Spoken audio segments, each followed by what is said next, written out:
Lori Hess, News Radio WRVA, the voice of Virginia.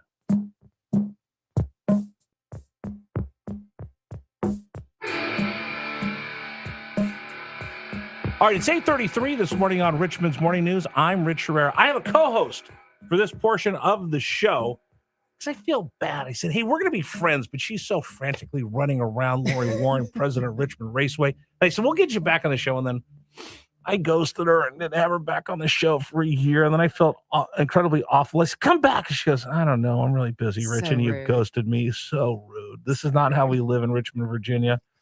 I said, okay, I know you made your way up from being the very friendly person that would tell everybody where to park years ago to now the president of the raceway. I don't want to just jump and flex and ride on your bandwagon, but I will and invite you to come back on the program again. Lori Waran joining us here on News Radio WRVA. Happy race week. Thank you. It is. We are in it. It's here. Any sleep? Oh, you have jokes this morning. I know, isn't it? it? But I don't know if you can sleep because the anticipation for something like this. Yeah. For me, it was opening day. For me, it was a kickoff of the football season because I worked in the NFL. I worked in Major League Baseball.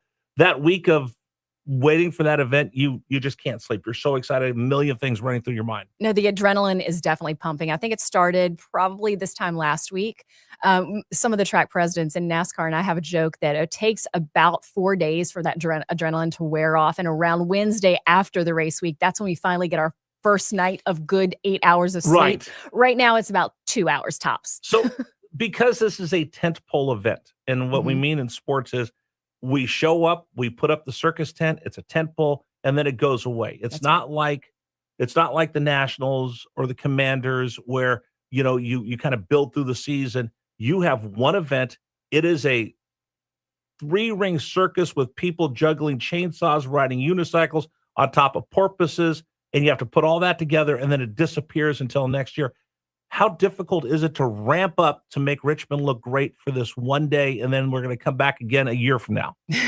The storms are certainly not helping. These evening storms, we get the property ready, and then, of course, Richmond's weather comes in and challenges us, but that's okay. We're prepared for that. But I've got some NASCAR by the numbers of how we prepare for this. Please. Okay. So 7 days from the first hauler arrival to the last camper pulling out.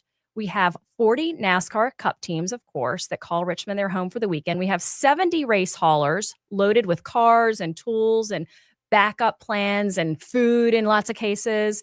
1,200 Goodyear tires. 1,200 Goodyear tires. Thousands of linear feet of fencing and cable and power for broadcast partners. That's crazy. I used to do that. I was the director of broadcasting. Yeah. To be able to set up a one-time shot like that is so much work. It's phenomenal, the work that they are able to pull off in such a short amount of time. Hundreds of temporary credentials, checkpoints, work zones. We have 4 hours of live TV of racing under the lights on a national stage, which is so cool for our region.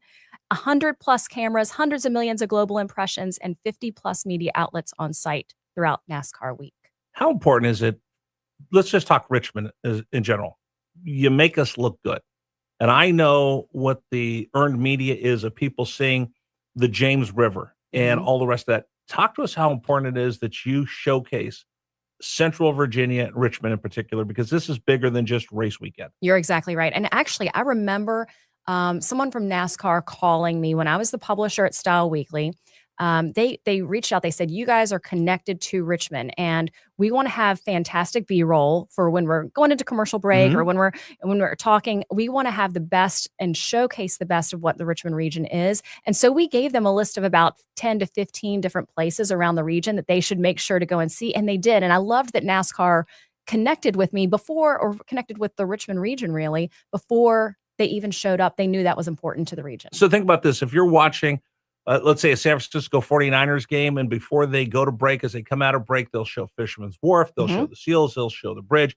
They do that here. They show off the James River, they show off Capitol Square, they show off statues of George Washington. It helps people around the country form an opinion of Richmond, Virginia. Yeah. And this is our one big national event. That's right. And so they asked for restaurant recommendations. They would go in and film Buzz and Ned's barbecue at the time. And, it was great to know that they cared when they came into our town, that they cared and that they gave a damn, really. It was amazing. So this is a legacy. Yeah. I mean, I was laughing. You started at the track. First job was? As a 4-year-old with my grandpa, helping him park cars. He couldn't afford to come down to the racetrack to watch the race, so he would park the cars, and that's how he would be able to watch the race. And I helped him. I wasn't much help at all, as you know, but it was the best memory I have of my young years. So you started just helping park cars as a 4-year-old growing up around there. Yeah. So it's a passion project for you, but it's also a legacy.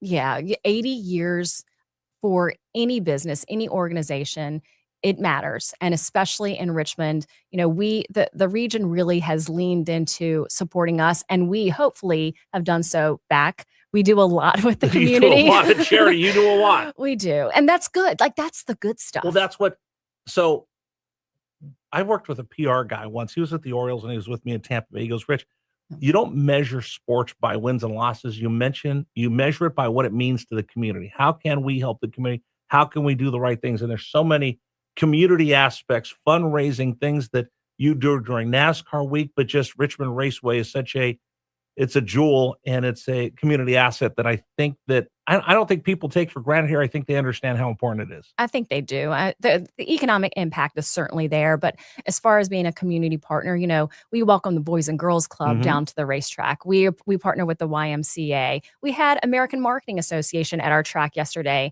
Oh, wow. That's a big organization. It was big. We had a panel. I had some of our executives fly in, speak to them. I moderated it. It was great. It was just a great way to sort of start the week. Connecting with different organizations and associations around, and they give back to us as well. So why not? Let's talk about people that haven't been to the race, or people that haven't been to the race in a long time. They're like, I went, I haven't gone in a while. Every time you go, there's something new. Because like I said, you build a tentpole. So for those that haven't been to the race in a while or on the border, you better hurry up because we're about to sell this thing out. I'm just telling you right now, Friday is beyond expectations. Saturday, you better hurry up. You're going to be left out. So the whole fear of missing out. If you don't act right now, you'll probably be yelling at yourself on Sunday. How come I didn't go to the race? Because the weather, it looks like it's going to be beautiful Saturday. I think it's low 80s, sunny.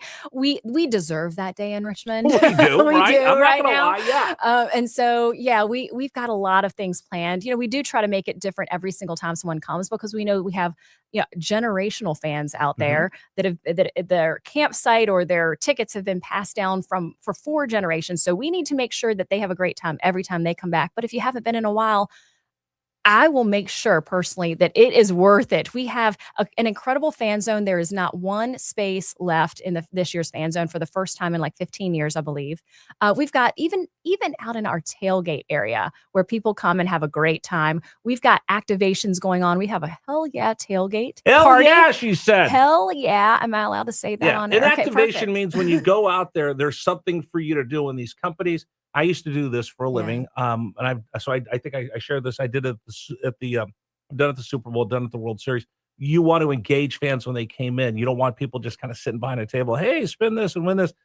They have some amazing activations because the sponsors and the fans are the lifeblood NASCAR, and they certainly do a great job here. So when you go, it's like going to an SEC game. There's so much to do beforehand. Sometimes people forget to get in for the beginning of the race because they're having such a good time out in the fan zone. Listen, I'm going to admit that was me for some of my, young adult years. I was having such a great time out in those parking lots. Welcoming, right? I went last year with Germ, and people like, hey, you want something to eat? Sure, I'll go on and eat. You want something to drink? Sure. You want a beer? Go ahead. And Lori, for years, and Lori Waran joining us right now, president of Richmond Raceway. For years, I was a college football and NFL broadcaster. So it would be like going to a Buffalo Bill games where everybody wants to feed you. Kansas City Chiefs game, everyone wants to feed you. Old Miss, everybody wants to feed you. That's what it's like for me, just walking around the tailgate, looking over at someone like, hey, you want something? Like, sure, I'll eat. Exactly. And so we jokingly say when we're doing our planning meetings for the experience that the flyover is really everyone's queue out in the parking lot, that they need to get in. Like, that's the big reason why we make it so loud that you can't ignore it. Everyone needs to rush into the gates at that point. But we've got so many things going on in the fan zone, inside the bowl, the stadium. It's going to be so special. And there's nothing more exciting in America than when we say, drivers, start your engines. those just American Yes. muscle, America. Right. Right? Yeah, you just want to 250. Come on, it's America. This is the year to celebrate that. No matter what your affiliation is, you just need to come out and be so excited that you are in a country that is doing this, and it's going to be jam packed. We've got fireworks and drive out movie theaters, and of course the drivers are going to go around and the lights are going to dance off at the top of the hood of those cars under the Saturday night lights right here in the Richmond region. And we have people that come in from around the country to this. I think I told you this when you came on last week. I have a buddy of mine, my best friend. He can't make it this year, but he goes, it's on my bucket list. I want to see a nighttime NASCAR race. I want to come to Richmond. So you have people that this is their whole destination that they want to come to. All right. So tickets. You better hurry up, right? You better hurry up. Now, I know that everyone always says that in sports. You better hurry up. I'm telling you, you have to hurry up. We are so close to selling out. In fact, someone, as I was walking in here, texted me, can I just grab them that day? Absolutely. Do not wait. Get them now. Oh my gosh. You brought me a gift. I brought you a gift. It's like a little tchotchke. We got a Richmond Raceway t-shirt. Oh, we've got a fidget car. Spinner that is what? A wheel. Yes, you know me Stickers, so well. sunglasses, SPF. We've got you covered. You've, of course, Awesome. got the die cast. That is awesome. All right. One more time. Tickets are? RichmondRaceway.com, and they're going. And So I'll you get it. remind everybody. So when I worked in sports, one of the big things I would always remind the owners is, hey, listen, we need to have all the fans come in. So yeah, there's absolutely great hospitality in the luxury suites and people that are there to network and do that. But there's and NASCAR is real special that there are ticket prices for everybody. So you can afford to bring your family, your kids. Listen, you're never going to be able to afford to take the entire family to a Commanders game. I worked in the NFL. I'll tell you that. Really tough right now to take everybody to a Washington Nationals game. But it's very affordable to take the entire lot to Richmond Raceway to see the big leagues of racing. That's right. So parking is free. You got to get there early, though. Exactly. And our lovely officials this week helped me share the news that you got to get there early. Parking, but if you don't get on the road by 3:30 for the 7 p.m. green flag, you're probably going to get stuck in a bit of traffic. But you want to get there early anyway course. because of the SEC tailgate type of environment. That's right. So parking's free. You can bring your soft-sided cooler filled with drinks, adult beverages, food into our stadium. That is always crazy to me that we allow that, but that's affordable. And ticket prices are around $40 or so. Kids, we have a discount for them as well. So it is an incredibly affordable thing to do right before everybody goes back to school next week. All right. RichmondRaceway.com for tickets? RichmondRaceway.com, okay, the easiest way. I'm still a free agent. I haven't decided who I'm going to start rooting for. Like we had SVG on this morning. Austin Dillon's coming on. I'm trying to figure out who I'm going to go with. So this will be my scouting trip to see who's going to be my next NASCAR driver because Kevin Harvick's out. He's like an old man now. Like I used to watch Kevin Harvick. I watched Kevin Harvick when he was in high school, dirt track racing. I would go out to the racetrack to cover him. And now he's retired. He's got so much gray hair. He makes me feel old. Listen, he's my age. I totally agree. Yeah, how did you get all that gray? I've got better hair than you do, Kevin. So I think, Austin Dillon, he's won the last 2 years. Yeah. It's the number 3. Will he get a three-peat? Of course, Denny Hamlin. He is just having another moment. And it's the hometown guy. He's actually coming out and doing a lot of things with the track in the campgrounds this year. Oh, good. So like I go back to Ernie Irvan. Yeah. My wife loves Ricky Rudd. So I mean, like I told you, legitimate NASCAR fans. I can't wait. It's going to be great. We have a lot of, even the truck race, we've got a lot of local folks. We got Elliott Sadler coming back, making an appearance. So it's going to be fun. All right. Richmond Raceway, get your tickets now. We'll continue with you. It's News Radio. Dave, I'm going to go ahead and go to break if you don't mind. It's News Radio WRVA. Veterans Fire Protection presents Swing for Heroes, benefiting Tunnel to Towers Foundation, September 22nd at Hunting Hawk Golf Club. To secure your foursome, go to WRVA.com. My name is Whitney Allen, and I'm a widow. My husband, Ryan, died. We never thought we'd ever have to use life insurance, but the unexpected happened. With Ethos, signing up was fast and 100% online. You can get a quote in